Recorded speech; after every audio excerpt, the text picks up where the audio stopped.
बिस्मिल्लाहिर्रहमानिर्रहीम। जी अस्सलाम वालेकुम। मेरा नाम डॉक्टर वहीद हसन है।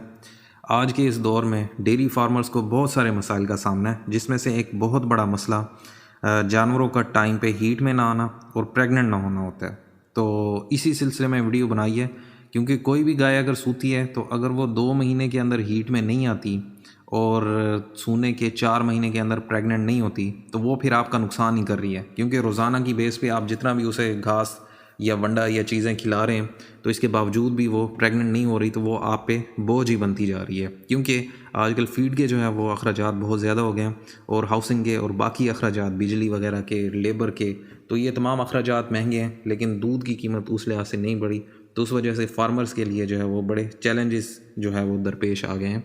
तो इसी सिलसिले में वीडियो बनाई है, जिसमें मैं आपको बताऊंगा कि आप किस तरह अपने जानवर को जो है वो टाइम पे प्रेग्नेंट कर सकते हैं। मतलब ज़ाहिरी बात है, जब वो जानवर सूएगा तो 2 महीने के अंदर किस तरह हीट में आ सकता है और फिर आप उसे प्रेग्नेंट भी करवा सकते हैं। तो इसी सिलसिले में वीडियो बनाई है।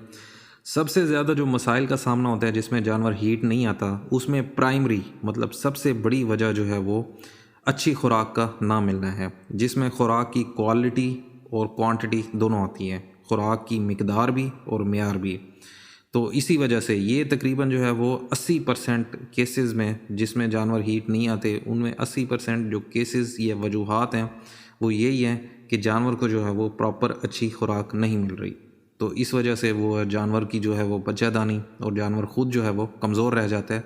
तो इसी वजह से फिर वो हीट में नहीं आता, और जब हीट में नहीं आएगा तो ज़ाहिर बात है प्रेग्नेंट नहीं होगा, और फिर वो सारे जो है वो नुकसानात कि रोज़ाना आप खिला रहे हैं वो भी ख़र्चा, और फिर ज़ाहिर बात है टाइम भी आपका ज़ाय और प्रॉफिट भी कम हो गया। तो ये वजूहत हैं। तो ख़ुराक जो है वो प्राइमरी इंपॉर्टेंस है।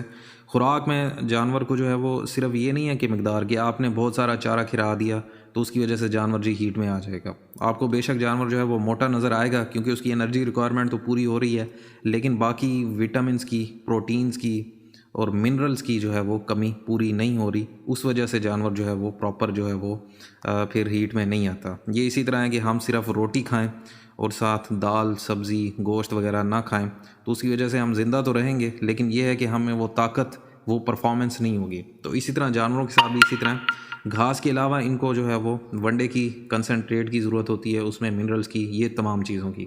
तो हर जानवर की रिक्वायरमेंट मुख्तलिफ होती है, लेकिन एक जनरली मैं आपको पर्सपेक्टिव दे देता हूँ कि एक जो है 400 केजी की जो गाय है उसे तकरीबन जो है वो 20 से 30 केजी जो है डेली सब्ज़ चारा चाहिए कम अज़ कम, और वंडा जो है वो इसे तकरीबन 3 से 4 केजी रोज़ाना चाहिए, एक अच्छी क्वालिटी का। उसमें मिनरल्स भी हों। मिनरल मिक्सचर आजकल बहुत ज़रूरी है, क्योंकि हम बहुत ज़्यादा ज़मीनों से जो है वो काश्त करके चारे वगैरह फसलात हम ले चुके हैं, जिसकी वजह से ज़मीन की जो मिट्टी है उसके अंदर जो है वो कई न्यूट्रिएंट्स की कमी हो गई है, कैल्शियम, फास्फोरस, मैग्नीशियम, मैंगनीज़ वगैरह, कॉपर, जिंक।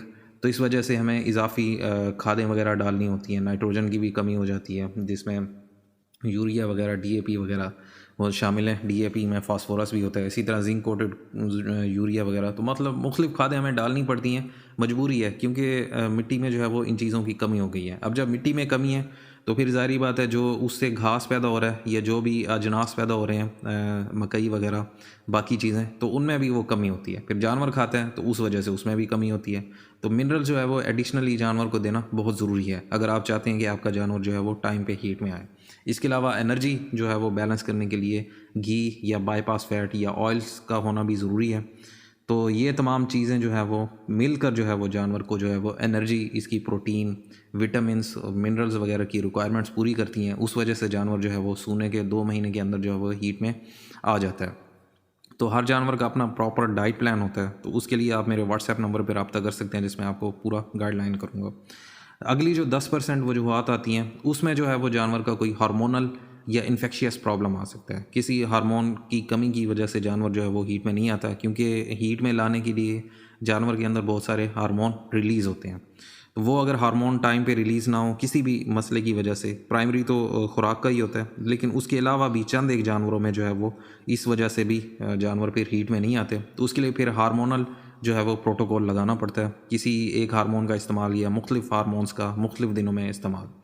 तो वो हर जानवर के लिए मुख्तलिफ होता है। इसी तरह फिर किसी जानवर की जो है वो बच्चादानी में इन्फेक्शन भी हो सकता है कि सूते वक्त जो है वो जानवर बच्चा सही तरह नहीं निकला था तो उस वक्त ज़ोर लगाया या हाथ डाला बग़ैर प्रॉपर जो है वो एडमिनिस्ट्रेशन किए कि आपने ग्लव इस्तेमाल नहीं किया साफ़ सुथरा, या जो है वो बहुत रफ़ कंडीशन में आपने जो है वो बच्चा निकाला और उसके बाद जो है जानवर ने जेर नहीं निकाली या पूरी नहीं निकाली, तो वो ज़ाहिर बात है बच्चादानी में ये तमाम जो बाक़ियात रह जाती हैं, जरासीम होते हैं, तो उसकी वजह से इन्फेक्शन की वजह से जो है वो बच्चादानी फिर प्रॉपरली टाइम पे हीट में नहीं आ सकती या फिर उसमें से पीप या गंद वगैरह आता है, तो ये भी प्रॉब्लम आती है। नेक्स्ट जो 10% है वो जानवर के लिए बाकी बिहेवियर जिसमें हाउसिंग वगैरह आती है कि जहाँ पे आपने जानवर को रखा हुआ है वो कंफर्टेबल है कि नहीं, तो ये तमाम चीज़ें होती हैं, ये जनरली मैंने आपको बताया।